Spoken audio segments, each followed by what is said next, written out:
noite. É com muita alegria que nós estamos aqui novamente para participarmos do nosso terceiro encontro da nossa série Porque Somos Como Somos. E nós queremos te convidar a estar aqui conosco na nossa gravação presencial. Se você deseja estar, entre em contato conosco através do telefone da igreja, falando com a nossa secretária Sheila, para que você possa estar aqui conosco até a segunda-feira, às 16 horas. Então, vamos começar?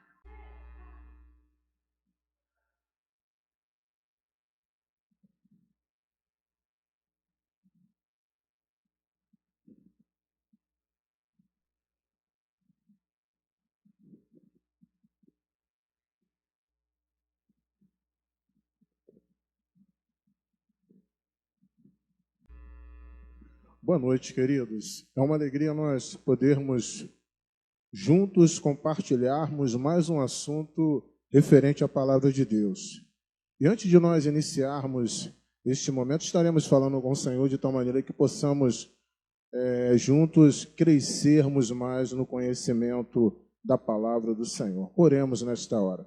Senhor Deus, neste momento tão especial, quando nos encontramos diante da Tua presença, queremos lhe rogar, ó Deus, que o Senhor venha nos dar o privilégio, a oportunidade, ó Deus, e a singeleza de crescermos mais na Tua palavra. Fale, ó Deus, a cada coração aqui presente. Esta é a oração que lhe fazemos e lhe rogamos desde já, em nome de Jesus. Amém, amém. Queridos, hoje estaremos conversando sobre o assunto O Dia do Senhor.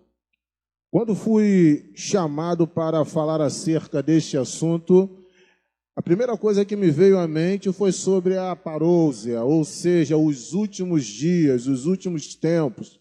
Na maioria das vezes é isto que encanta, que mexe com o nosso interior, que mexe com a nossa mente, mas fui chamado para falar acerca do dia em que nós cultuamos a Deus, que é o dia do domingo.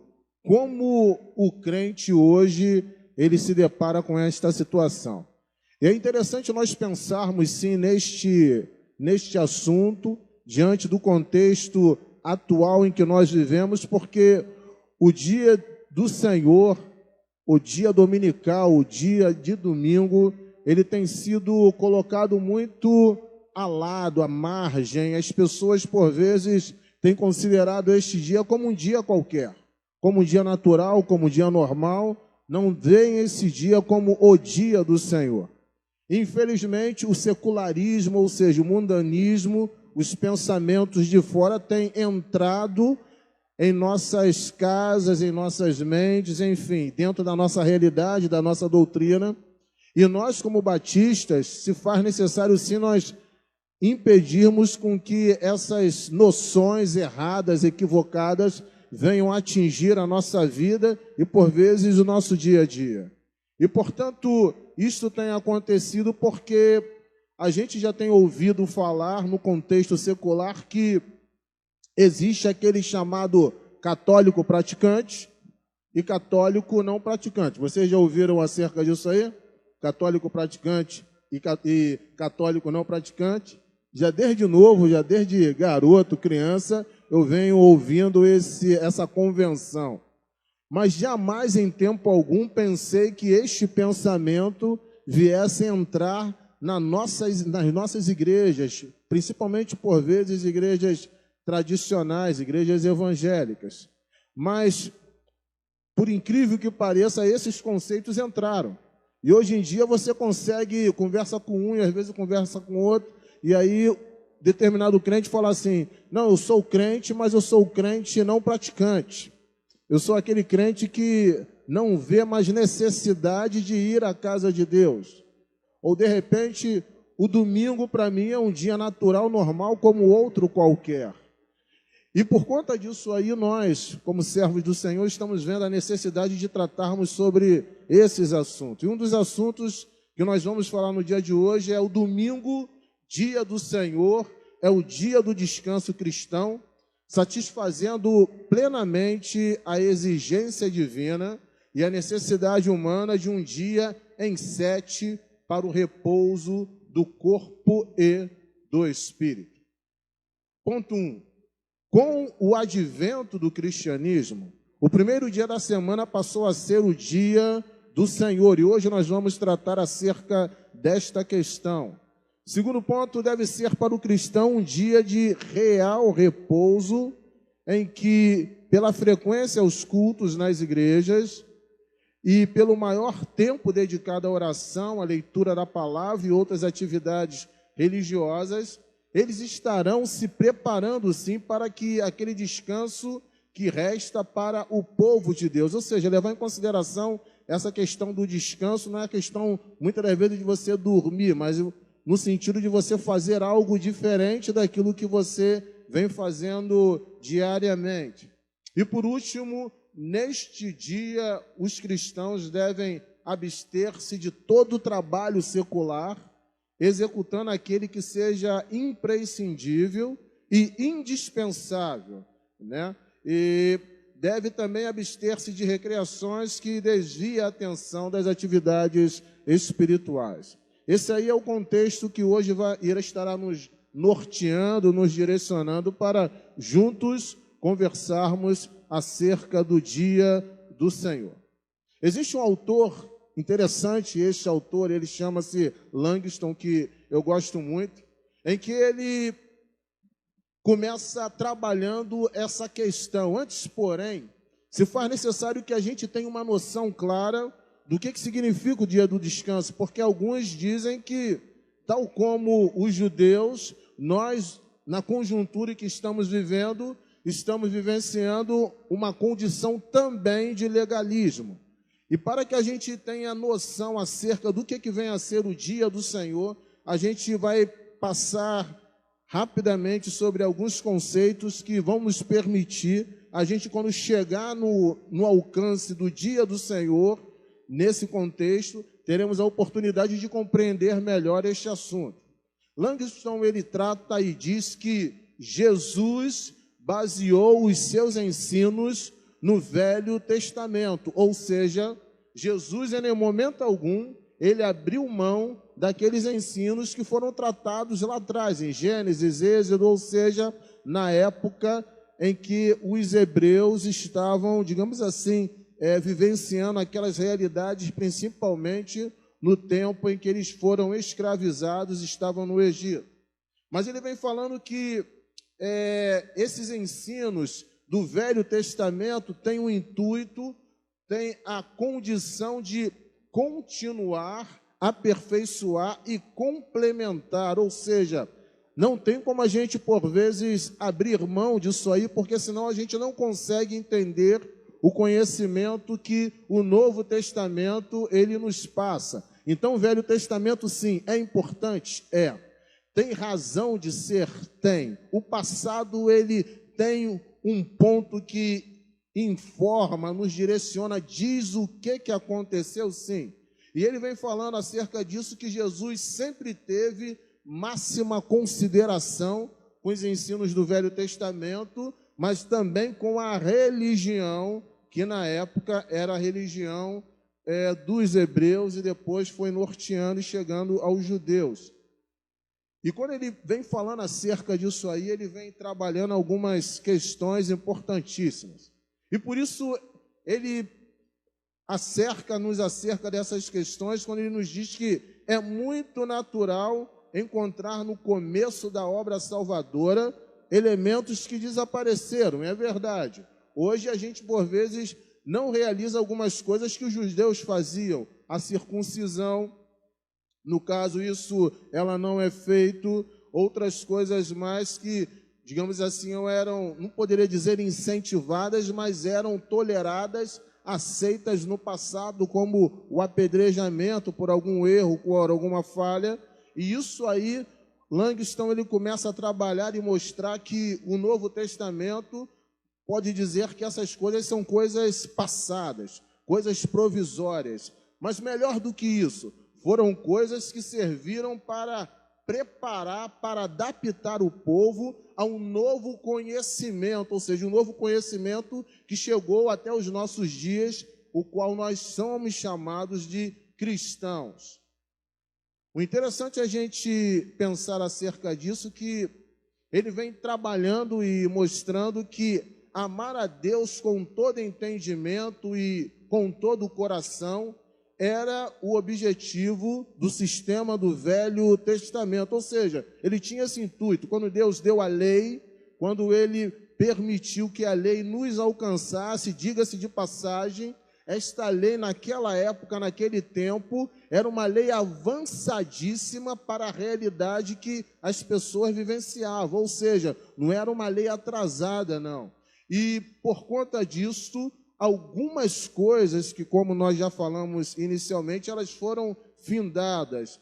E essa condição terminal permitiu que novos conceitos, princípios espirituais, que o velho sistema não tinha como passar plenamente, porque o velho sistema só conseguia dar uma luz, uma mera noção, sombra daquilo que iria acontecer com o advento, ou seja, com a vinda de Jesus. Então esse sistema, ele não teria como gerar essa máxima informação.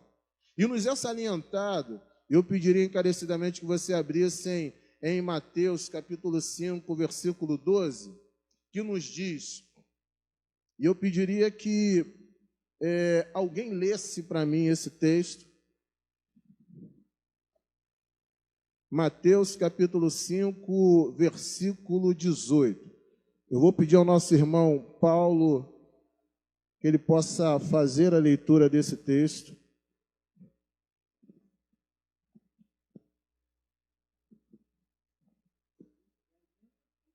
Mateus capítulo 5, versículo 18.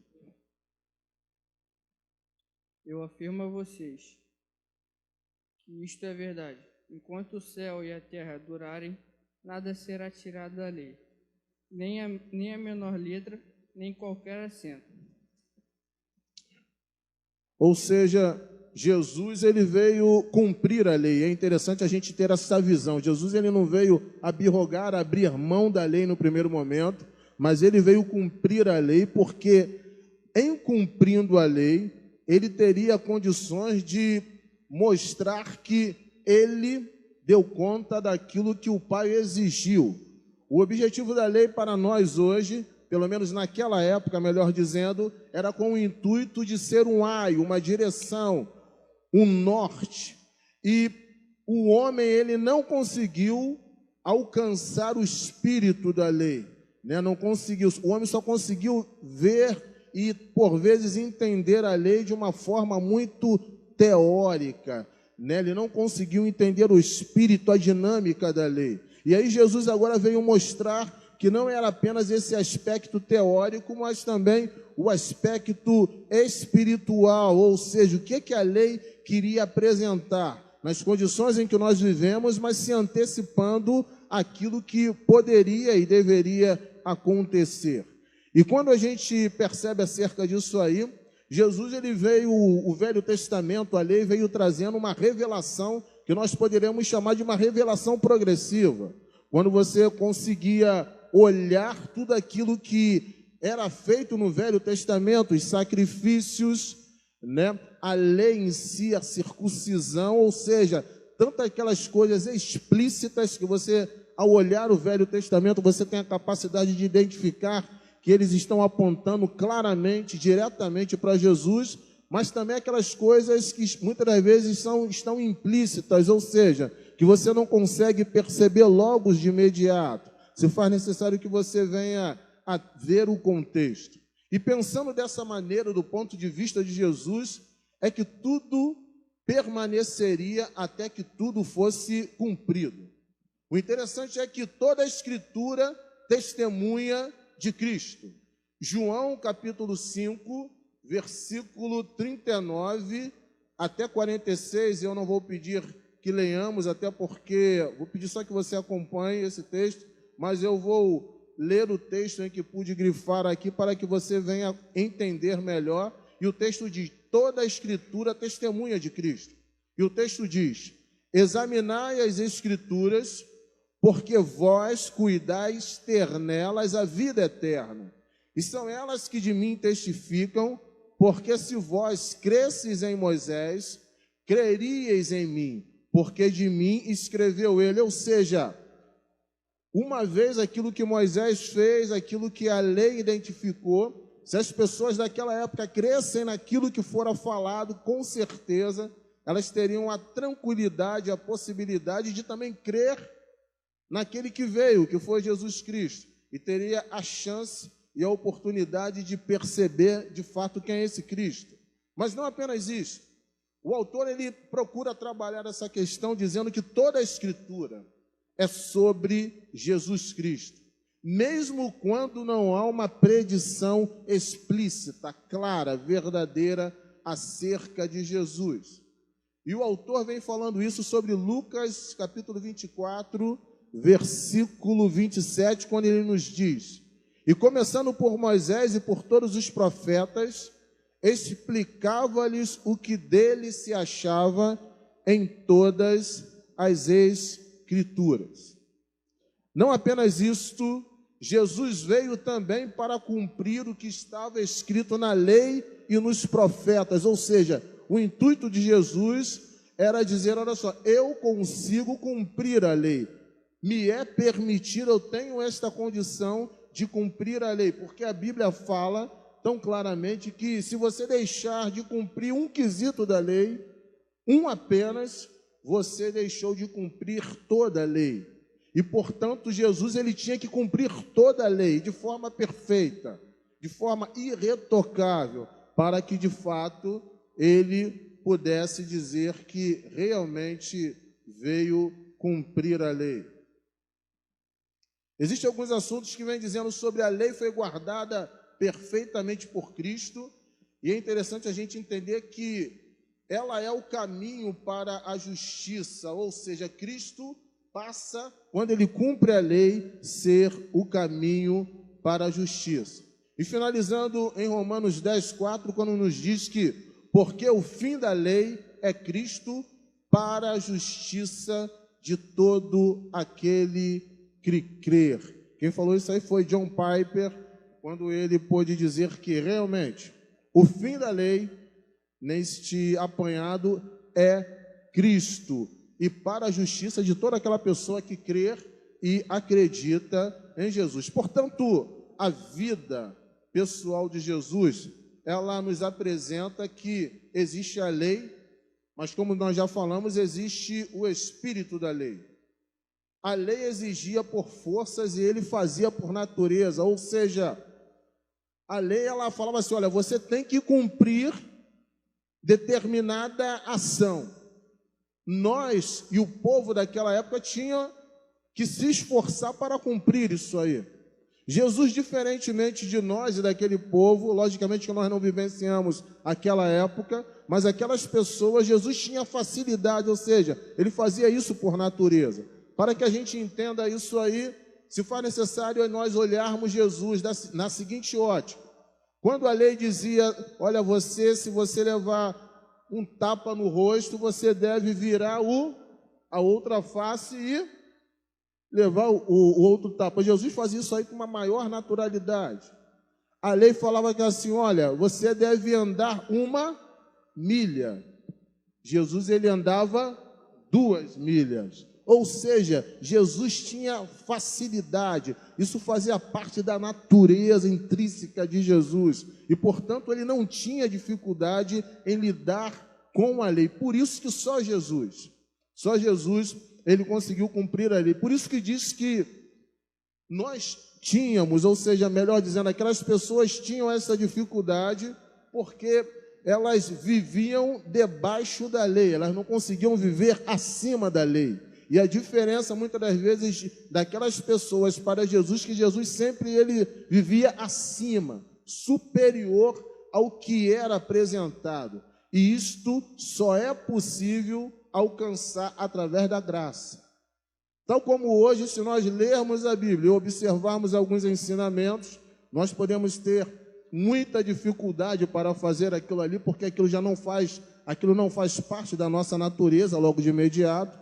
Mas passo a passo, quando nós vamos começando a ler a palavra de Deus, orar, buscar a Deus, colocar a nossa vida nas mãos do Senhor, aquela dificuldade inicial que nos interromper, alcançar um propósito maior, que é o propósito de Deus, ela já não nos alcança com tanta facilidade. Ou seja, nós teremos uma facilidade maior em cumprir os propósitos do Senhor, mas somente pela graça e não pela forma da legalidade. Por isso, Jesus ele conseguia fazer isto, não de uma forma formal, né? Mas é interessante que ele não vivenciava o aspecto da justiça negativa.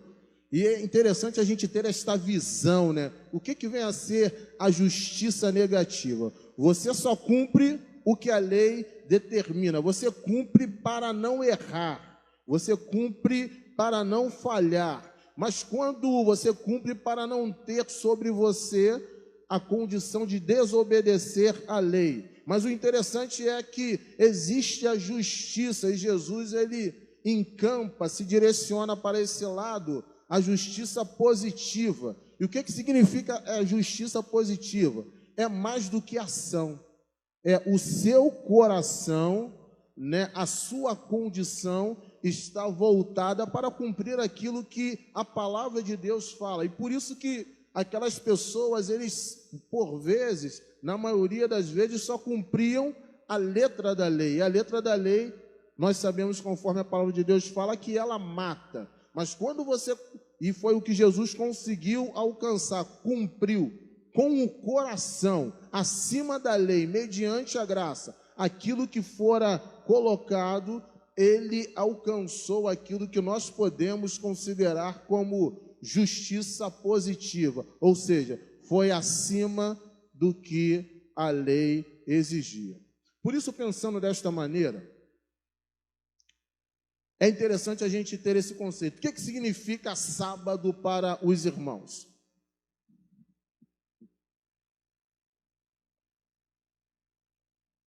O que você pensa, o que significa sábado para você? Foi o dia que a lei de Moisés separou para o povo adorar a Deus. O irmão José Carlos fez esta consideração. Nós podemos também, além disso, entendermos que o sábado não necessariamente significa o sétimo dia. Por vezes isto é o que nos norteia no nosso meio, ou no meio da cristandade, no meio cristão. E o sábado, a gente por vezes tem esta visão, mas o sábado ele é tido como o Shabá, né? Ou seja, como o cessar, o descansar. Mas entenda, quando a gente pensa, e às vezes o texto bíblico vem nos falando acerca que Deus no sétimo dia descansou da sua criação, o que vem à nossa mente é que Jesus o quê? Estava cansado. Jesus está cansado, Deus está cansado, né? Criou no primeiro dia isso, no outro dia aquilo outro. Deus já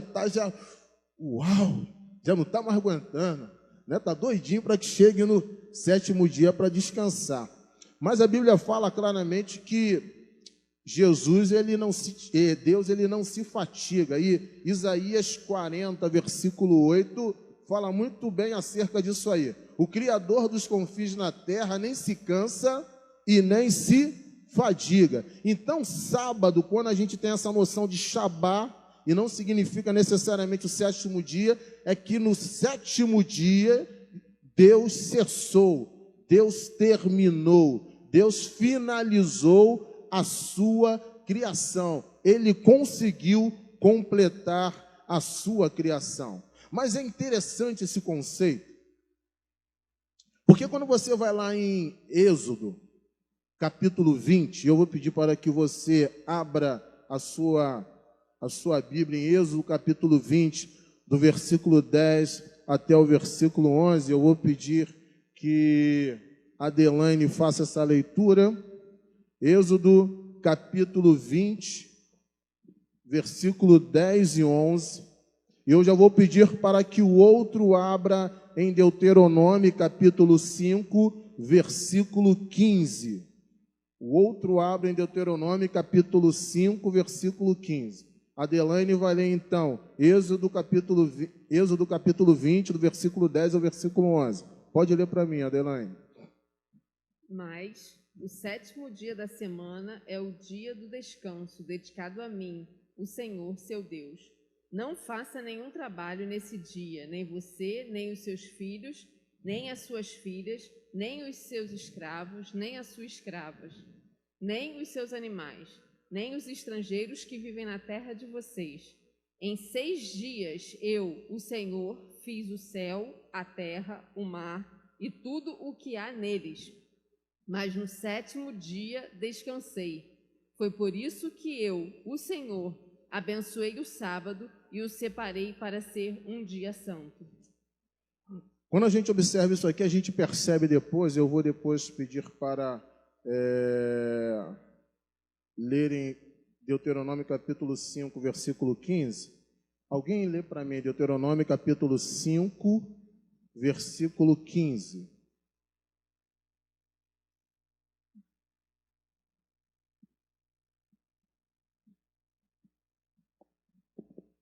Lembre que você foi escravo no Egito e que eu, o Senhor, seu Deus, o tirei de lá com a minha força e com o meu poder.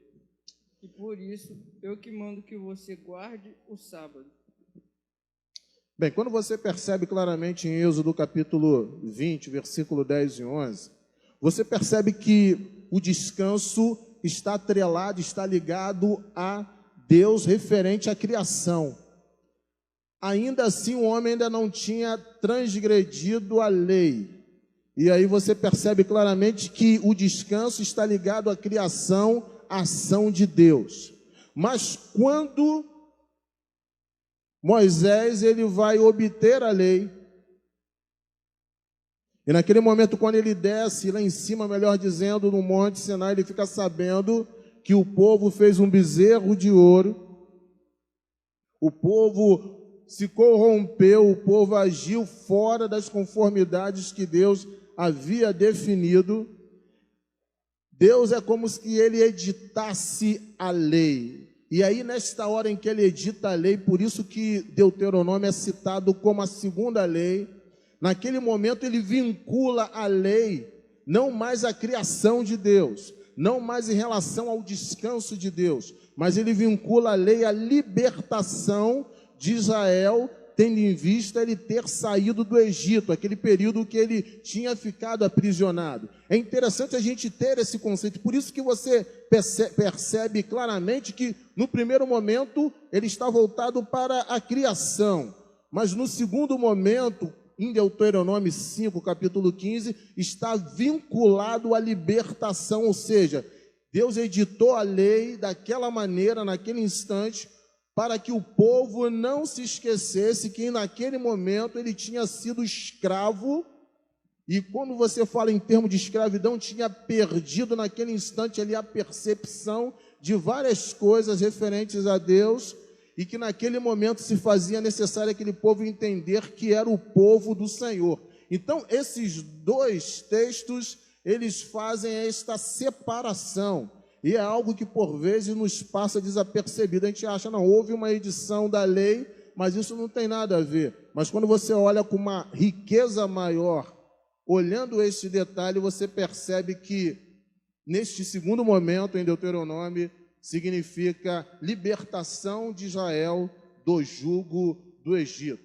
Portanto, sábado não era mais voltado tão somente para o descanso da criação, mas para a libertação. E, para tanto, era um sinal identificador do povo de Israel. Olha, aquele povo que zela, que cuida, que realmente descansa, que celebra o sábado, é um povo que me pertence. Este é o povo de Israel. Aquilo ali passou a identificar o povo de Israel. E quando você vê lá em Êxodo, capítulo 31, 13, vem dizendo assim: Tu, pois, fala aos filhos de Israel, dizendo: certamente guardareis meus sábados, porquanto isto é um sinal entre mim e vós, nas vossas gerações, ou seja, para que saibais que eu sou o Senhor que vos santifica. Mas veja, se sábado é sombra daquilo que irá ocorrer com o advento, ou seja, com a vinda de Cristo, Se sábado aponta para o futuro, será que o sábado, em termos de lei, ele se consolida em uma lei moral, cerimonial ou uma lei civil? O que que os irmãos pensam acerca disso aí? Uma lei cerimonial. Então, como uma lei cerimonial, esta lei ela não iria se perpetuar.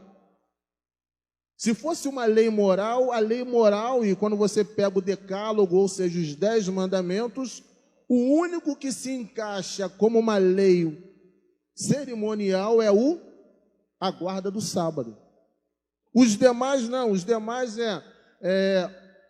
não adulterarás, não furtarás, honra teu pai e a tua mãe, ou seja, são leis, são princípios que permanecem, que existem até os nossos dias, eles não foram erradicados, ou seja, não foram tirados. Mas quando você se baseia no sábado, pelo fato dele ser uma lei cerimonial, ele foi tirado, ou seja, perdeu o seu propósito. Por quê? O propósito depois em Deuteronômio era com o quê? Com o intuito de apresentar o seguinte para o povo: olha, vocês foram libertos do Egito. Toda vez que o povo se lembrava do sábado, ele tinha essa visão, ele tinha essa noção, ele tinha esse entendimento. E talvez a noção das pessoas, dos cristãos de hoje, venham dizer assim: olha, essa noção começou a só ser enfatizada de que o sábado já não era mais importante, ou seja, não cumpria mais a sua função no Novo Testamento, no tempo de Cristo, nos apóstolos, mas na época dos profetas, no passado, isso não era enfatizado, isso não era falado. Mas pelo contrário, quando você vai ler em Oséias capítulo 2, versículo 11, você vê claramente Oséias falando o seguinte: farei cessar seu gozo, as suas festas, as suas luas novas e os seus sábados. Isso no Novo Testamento ou no Velho Testamento? Velho Testamento. Ou seja, Oséias já se antecipa, já dizendo que o sábado ele vai se encerrar. Isto é importante porque hoje nós temos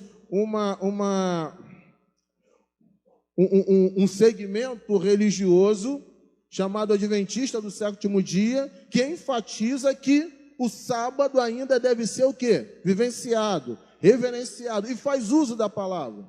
E diz que muitas das vezes isso é coisa só do Novo Testamento. Mas a gente já percebe que no Velho Testamento, o autor, a Bíblia, nos dá base para a gente entender que o sábado vai chegar no seu momento final. Por quê? Porque chegará alguém que cumprirá todos os propósitos da lei. Por isso que a gente havia falado e veio falando acerca da importância da lei. E Jesus cumpriu a lei. E agora Jesus fala assim: olha, eu sou o Senhor do sábado. É quando você vê na Bíblia claramente que ele vem dizendo o seguinte: olha, o homem que veio servir o sábado ou o sábado que veio servir o homem? O que é dito? Quem veio servir quem? O homem que veio servir o sábado ou foi o sábado que veio servir o homem? O que vocês acham?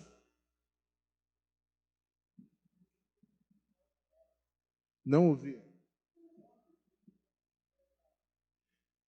Nós podemos entender então que o sábado que veio servir o homem, e não o homem que veio servir o sábado. O sábado foi criado por causa do homem, e não o homem por causa do sábado, ou seja, o homem é mais importante do que o sábado. E Jesus agora, como um Adão perfeito, o Adão de Deus, ele veio dar esse direcionamento. Então a gente percebe claramente que Oséias ele já vem falando acerca disso aí, mas mais do que isso, Paulo nos instrui acerca disso. Quando ele chega lá em Colossenses capítulo 2, versículo 16, 17, eu vou pedir a Maria das Graças, a Gracinha, minha esposa, que ela possa fazer a leitura. Colossenses capítulo 2, do versículo 16 até o versículo 17. Enquanto ela vai procurando, eu já vou dar um norte aqui. Paulo está reconhecendo a cessação da vigência do sábado para os cristãos, ou seja, nós, como cristãos, já estamos tendo esse entendimento acerca disso aí, compreendendo acerca destas questões. Colossenses capítulo 2, versículo 16 e 17. Ninguém, pois, vos julgue por causa de comida e bebida no dia de festa, ou lua nova, ou sábados, porque tudo isso tem sido sombra das coisas que haviam de vir, porém o corpo é de Cristo. Ou seja, o texto está enfatizando e falando que tudo aquilo que a lei apontava era com o intuito de dar uma noção, dar uma melhor compreensão, mas ainda assim eram sombras, ou seja, algo que você não conseguia ver nitidamente, claramente. Você só passou a ter esse entendimento quando Cristo veio à terra e cumpriu o plano de Deus aqui na terra. A partir deste momento, você passou a ter a compreensão clara acerca disso aí, ou seja, tudo isso que os judeus vivenciaram eram chamados de rudimentos, ou seja, as coisas do passado. E, portanto, essas questões eram e tinham e têm ainda características cerimoniais, tal como o sábado assim o tem. Mas é interessante a gente ver isso aí quando Jesus, em Mateus capítulo 12, versículo 1 a 8, Marcos capítulo 2, versículo 23 a 8, e Lucas capítulo 6, do versículo 1 até o versículo 5, ele vem enfatizando, e logicamente que eu não vou ler todos esses versículos, mas citando o versículo de número 2, Jesus vem ali fazendo uma contraposição com relação ao sábado. Houve um instante em que os discípulos de Jesus passou pelas searas em um sábado, e os seus discípulos, tendo fome, começaram a colher espigas e a comer. Lembram dessa passagem bíblica? E aí os fariseus, naquele momento, começaram o que? Repreender Jesus e também os seus discípulos, porque o sábado, melhor dizendo, estava sendo o que? Ferido. Ou seja, eles estavam realmente desconsiderando aquilo que Deus havia criado. E Jesus, naquele momento, ele não disse para aqueles fariseus se era lícito fazer isso ou não no sábado, no primeiro momento. Mas, pelo fato dos fariseus começarem a falar e a acusar Jesus de todas essas questões, é interessante a gente ter essa noção que os fariseus, em cima do sábado, eles criaram, nós poderíamos considerar, pequenas leis que foram em torno de 39. Quem fala muito isso aí é o pastor Augusto Nicodemos, em alguns dos seus estudos, em que ele vem dizendo que os fariseus, eles consideraram 39 aspectos diferentes daquilo que a lei falava. Ou seja, eles criaram isso aí. E a gente sabe que eles criaram isso aí com que intuito? Para o seu melhor conforto, para a sua melhor condição. E tudo isso fez com que aquilo que os discípulos e Jesus fazia entrasse na veia da recriminação, no caso dos fariseus. Mas é interessante a gente ter essa noção que Jesus ele não deixou passar isso desapercebido. E quando chega no versículo 5, ele vem dizendo o seguinte: olha, ou não tendes lido na lei que aos sábados os sacerdotes no templo violam o sábado e ficam sem culpa? Ou seja, Jesus, quando os fariseus começaram a ficar apontando o dedo naquilo que os discípulos estavam fazendo, Jesus falou assim: olha só, eu quero dizer que os sacerdotes, aqueles que estão à frente das sinagogas, ou seja, estão à frente dos templos, eles de certa forma violam o sábado, ou seja, e quando eles fazem isso aí, eles ficam sem culpa. Então, qual o problema, qual a possibilidade, no caso, de eu me alimentar no dia de sábado? E Jesus estava querendo dizer o seguinte, e é um conceito que lá no final, quando a gente chegar no dia de domingo, a gente vai ter a noção. Jesus estava querendo dizer que a necessidade permite você confrontar, no caso, o sábado. Qual era a necessidade daquela época ali? Quando os discípulos estavam comendo, eles tinham uma necessidade o quê? Física, de se alimentar, eles estavam com fome. E Jesus, inclusive, citou Davi. Olha, Davi, em dado momento, quando os homens que estavam com ele estavam com fome, ele entrou no templo e não tinha o que comer, eles pediram o pão da proposição. Não foi isso que ocorreu com Davi? E ali, naquele momento, Jesus estava justificando a sua condição e dos seus discípulos, dizendo, olha só, havia uma necessidade. Então, quando tem uma necessidade, e a gente vai já antecipar já o final, domingo, se é algo necessário, imprescindível, não tem como ser substituído, esta condição, você vai ter que realizar, ou seja, você vai ter que, de certa forma, um exemplo, deixar de cultuar a Deus na casa de Deus, ou seja, agir, estar aqui na casa do Senhor. E daquele momento ali também Jesus estava querendo dizer, olha só, os discípulos estão com fome, então a necessidade deles é fundamental. Então eles sim podem comer o pão, até porque os sacerdotes violam isso no templo. E o interessante é que nenhuma lei moral poderia ser violada pelo sacerdote, nenhuma. E mesmo assim, se ainda fosse violada, não poderia, até mesmo no templo, mas a lei cerimonial poderia. Tanto é que os sacerdotes estavam violando isso aí. Então é mais um motivo para a gente entender que a lei cerimonial, o sábado, estava sendo um advento já passado acerca dessas questões. E já indo já para a condição agora do domingo, e é onde eu gostaria de, aonde nós chegamos agora, e agora já com esta visão de que Jesus é superior à lei, Jesus cumpriu a lei, apesar de ele respeitar a lei, né, valorizar para aquele momento, para aquela época, apesar de nós já temos agora aquele conceito de uma justiça negativa, uma justiça positiva. Justiça negativa é quando você, no caso, cumpre a lei tão somente para não desobedecê-la. Mas justiça positiva é quando você agora cumpre a lei com o intuito de superar, fazer algo melhor. O seu coração está voltado para aquilo ali. E por conta disso, isso só pode acontecer porque você está vivendo pela graça de Deus. A intenção de Deus é que desde o início da implantação da lei, os homens vivessem pela graça. O primeiro dia, domingo da história, o autor ele fala que esse primeiro dia foi consagrado como o sol da justiça. E quem fala isso aí é Malaquias 4:2. Eu vou pedir que alguém leia para mim. Paulinho, lê para mim, por favor. Malaquias 4:2.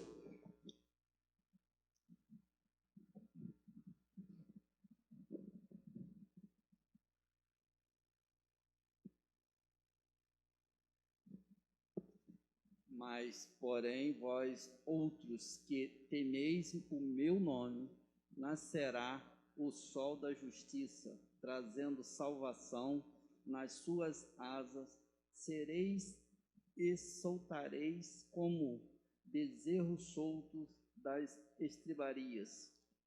Tá ótimo. Percebeu que vem escrito aí o sol da justiça? É interessante nós termos esta visão que no primeiro dia da semana, o sol era endeusado, ou seja, era quando as pessoas viam o sol como Deus e endeusavam o sol. Mas nesse momento aqui, o autor ele vem colocando agora como o sol, não o sol normal, não como essa estrela, mas vem enfatizando que o sol da justiça, ou seja, Deus, já no Velho Testamento, deve ser consagrado no primeiro dia da semana, no primeiro dia, no primeiro momento. E por que isso? Porque o autor vem falando que a ressurreição de Jesus Cristo, ela ocorreu no domingo.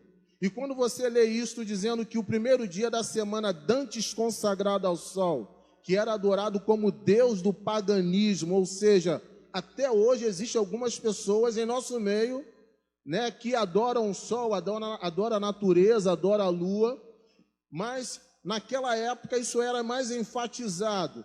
E aí o autor, ele tem a sabedoria de colocar que o dia de Cristo é o sol da justiça. E esse sol da justiça, pelo fato de ter sido denominado no primeiro dia da semana, alcançou a condição de domingo. Ou seja, o sol da justiça, pelo fato de ser o primeiro dia da semana, usurpou a condição desse sol que nós conhecemos, e agora esse sol passou a estar enfatizado na pessoa do Senhor Jesus Cristo, e por conta disso adquiriu o nome de domingo. É interessante a gente perceber que, chegada após a tarde daquele dia, o primeiro dia da semana, e é um dos textos que se encontra em João capítulo 20, versículo 19, cerradas as portas onde os discípulos, com medo dos judeus, se tinham ajuntado, chegou Jesus e pôs-se no meio e disse-lhes: paz seja convosco. Mas perceba que está aí enfatizado o primeiro dia da semana. Primeiro dia da semana. Não apenas isto. 8 dias depois, é onde se encontra isso aí em João, capítulo 20, versículo 26, que vem dizendo: 8 dias depois, ou seja, passou o 7º dia, o 8º dia, sendo que o 8º dia, na realidade, é o primeiro dia da semana, ou seja, o domingo. Estavam outra vez os seus discípulos dentro. E esta pessoa era um deles, Tomé. E chegou Jesus, estando as portas fechadas, e apresentou-se no meio e disse: paz seja convosco. Atos capítulo 2, versículo 1, e são textos que é interessante a gente enfatizar que tudo isso está sendo feito no primeiro dia, no domingo. Tamanha importância, você não vê tanta ênfase no sábado, mas você vê ênfase em demasia no domingo. Cumprindo-se o dia de Pentecostes, ou seja, o domingo, estavam todos reunidos no mesmo lugar. Aonde você vê isso? Em Atos, capítulo 2, versículo 1. Mas finalizando, Apocalipse, capítulo 1, versículo 10, eu vou pedir para a Adelaine ler para mim, por favor. Apocalipse, capítulo 1, versículo 10. E quem escreveu isso aí foi o apóstolo João. Apocalipse, capítulo 1, versículo 10.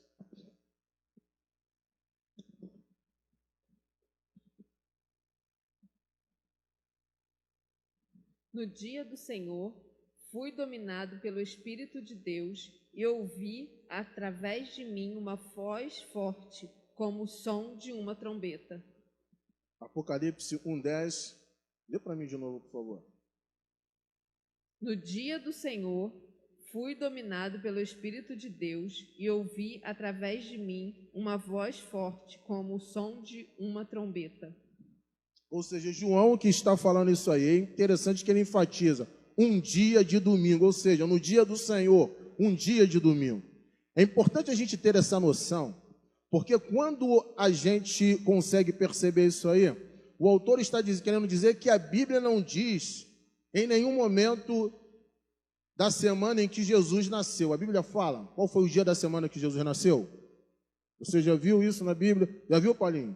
O dia que Jesus nasceu, no dia da semana, na Bíblia? Nem um dia que Jesus foi circuncidado. Você já ouviu isso na Bíblia? Tal dia Jesus foi circuncidado. Mas isso ocorreu com ele foi circuncidado. Só que a Bíblia, ela não fala nada acerca disso. Nem um dia que Jesus foi batizado. Vocês já ouviram falar lá na Bíblia o dia tal que Jesus foi batizado? Já ouviram? Você não vê esse registro na Bíblia, mas vem dizendo o dia que Jesus o quê? Ressuscitou. Tamanha ênfase, tamanha importância, tamanha a condição de dizer assim, olha, o primeiro dia, o domingo, tem tamanha importância que é celebrado isso sempre na Bíblia, na palavra de Deus, onde você vê autores já no passado já falando acerca disso aí, e no Novo Testamento, mais do que nunca, os autores enfatizando isso aí. O dia não é importante pelo dia em si, mas o dia é importante pelo advento, pelo que ocorreu. Inclusive, Tem alguns autores dizem que o nome adventista vem de advento. Então, adventista significa o quê? Advento, ou seja, adventista do sétimo dia. Eu não vou entrar muito nessa seara porque não é o objetivo nosso aqui. Mas é interessante a gente ter essa noção. E veja, quando o autor ele fala acerca disso aí, ele vem dizendo o seguinte, que o dia do Senhor, ou seja, em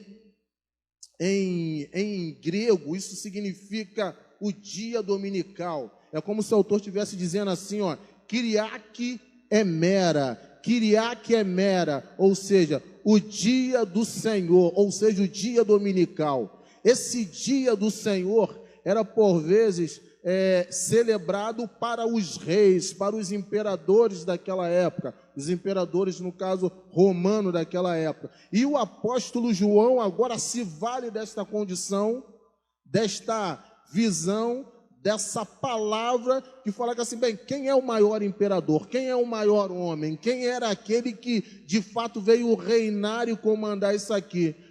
Jesus, o nosso Senhor. Ele se vale disso aí. E qual foi o dia que ele ressuscitou? Foi no primeiro dia da semana. Os imperadores tinham a ideia de darem essa denominação a eles em si, ou seja, o dia do imperador, o dia da primeira semana, o primeiro dia da semana. E João agora se vale desta condição e diz assim, olha, esse dia deve ser dado, enfatizado para o maior imperador de todos, o maior homem da história, que fez o maior advento, a maior revolução, a maior transformação, e essa pessoa é o Senhor Jesus Cristo.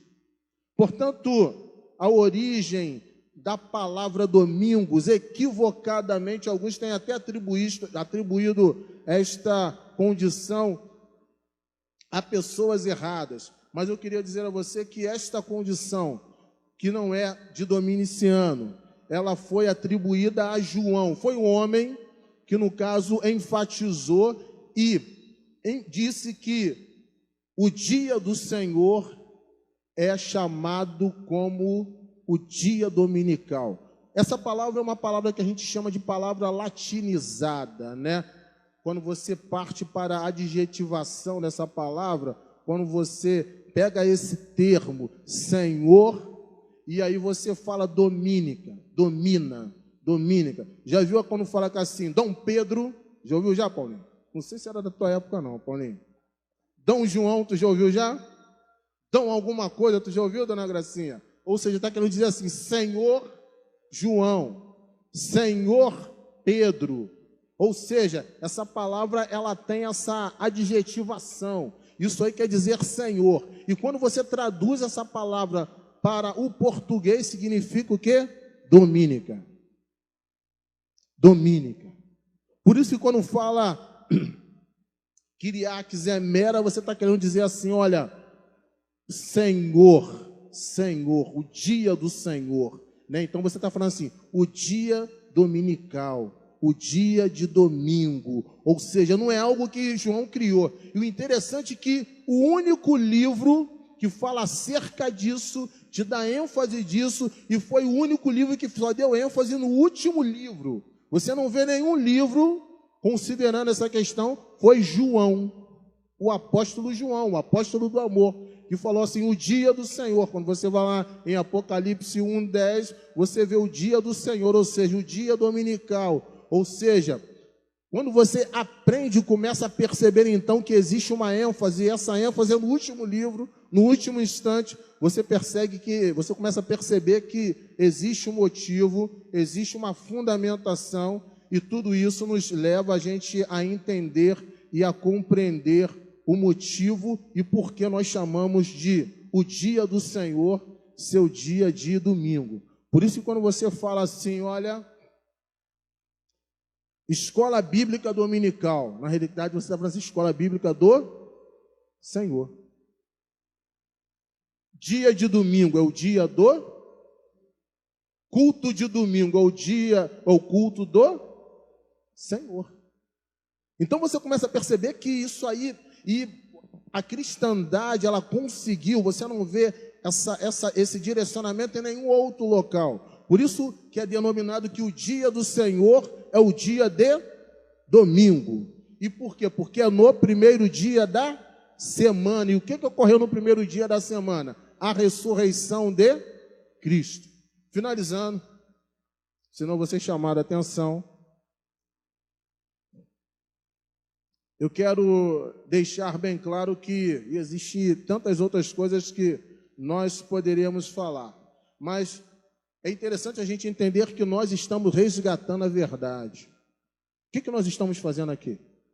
Nós estamos deixando de fugir dessas falácias, daquilo que é dito, proferido, e nós estamos indo fundo na lei, naquilo que foi falado lá, e observando que aquilo for a sombra daquilo que ocorreu, esse advento maior que foi a ressurreição de Cristo, para a gente entender que essa condição do dia de domingo não foi atribuído a Constantino, me perdoe, eu tinha falado do Domiciano, mas a Constantino não foi atribuído a Constantino, mas foi atribuído a João.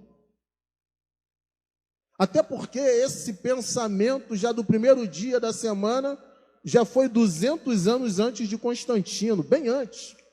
Então Constantino, em vendo tudo aquilo ali ao ocorrer, os cristãos tendo aquele comportamento, aquela ação no primeiro dia da semana, cultuando ao Senhor, Jesus tendo aparecido, ou seja, ele sabendo de tudo isso aí, ele simplesmente autenticou, tipo como se fosse legalizou aquela condição que já ocorria muito antes. Mas ele não foi o autor ou foi quem deu esse nome. Quando você muitas das vezes vê em alguns sites, e é interessante na internet, você vê que Constantino que denominou o dia de domingo, mas não foi ele. Como a palavra de Deus nos apresenta, o dia senhorial, o dia dominical, o dia de domingo, essa pessoa foi o nosso apóstolo João. Finalizando, por que domingo e não o sábado? E a gente já falou inúmeras coisas, mas já chegando aos nossos momentos finais. Não guardamos o sábado, pois ele fazia parte da lei e esta foi cumprida em Cristo Jesus. Segundo ponto, não guardamos o sábado porque não há ordem alguma no Novo Testamento para que a igreja o guarde.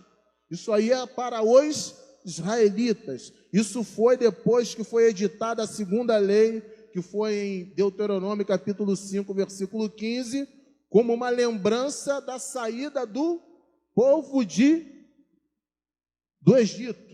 E com esse pensamento para que o povo não esquecesse aquilo que Deus fez.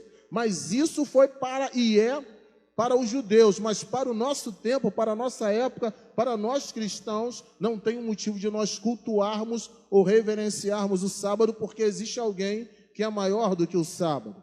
O sábado era símbolo da antiga aliança feita com Israel. Mas por que celebramos o domingo? Nós celebramos o domingo porque foi neste dia que o nosso Senhor Jesus Cristo ressurgiu dentre os mortos. E Marcos capítulo 16, versículo 19, fala muito claro acerca disso aí. Por que nós celebramos o domingo? Porque o primeiro dia da semana era o dia que o Senhor aparecia aos discípulos. Irmãos, tenham absoluta certeza, Jesus fez isso propositadamente. Ele poderia ter aparecido em qualquer outro dia, mas ele apareceu no primeiro dia da semana para enfatizar a importância. Por que nós, cristãos, celebramos o domingo? Porque no primeiro dia da semana o Espírito Santo desceu maravilhosamente sobre os discípulos que se encontravam no cenáculo. E Atos capítulo 2, do versículo 1 até o versículo 4, enfatiza isso aí. Foi no primeiro dia da semana. É o dia do Senhor. É o dia dominical. Ou seja, eu queria dizer, Kyrios Emera, ou seja, o dia do Senhor. Por que nós celebramos o domingo? Porque no primeiro dia da semana os crentes se reuniam para o culto e celebravam a ceia do Senhor. Então aquilo que nós fazemos aqui na casa de Deus e no domingo visa celebrar a ceia do Senhor, que nos reporta, que nos direciona para o advento daquilo que Cristo fez, que foi morte e ressurreição. Jesus foi crucificado, Jesus morreu e Jesus ressurgiu. Alguns autores tendem a dizer que o advento da ressurreição foi mais importante que o advento da criação. Porque no advento da criação os homens erraram, falharam, não conseguiram entender. Mas o advento da ressurreição, ele enfatiza a grandiosidade de Deus. E finalizando, por que nós celebramos o domingo? Porque o primeiro dia da semana é o dia do Senhor, como João, apóstolo João, no livro de Apocalipse, capítulo 1, versículo 10, enfatiza. Por isso, querido, eu queria dizer a você que talvez não tenha levado muito a sério essas questões. Eu quero dizer a você que grandes homens, Inácio, Irineu, Plínio, Justino, Tertuliano, Clemente de Alexandrina, ou seja, esses homens, Orígenes, eles enfatizaram de forma clara a importância do domingo e de nós estarmos na casa de Deus. E finalizando, de fato, eu quero dizer a você aquilo que nós lemos no início, bem no início, e que o autor vem enfatizando o porquê que nós não devemos deixar de participarmos dos cultos na casa de Deus. E naquele item 3, o autor vem dizendo assim: neste dia, que é o dia de domingo, os cristãos, ou seja, nós servos do Senhor, devem abster-se de todo trabalho secular, aquilo que você faz cotidianamente. Ah, mas eu tenho um serviço para fazer. Mas no domingo não.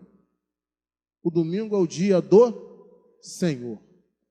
Só se esse trabalho for imprescindível, você trabalha numa escala, não depende de você, você precisa sustentar a sua família nesse dia. Se você não precisa trabalhar, a palavra de Deus nos enfatiza que você deve abrir mão disso.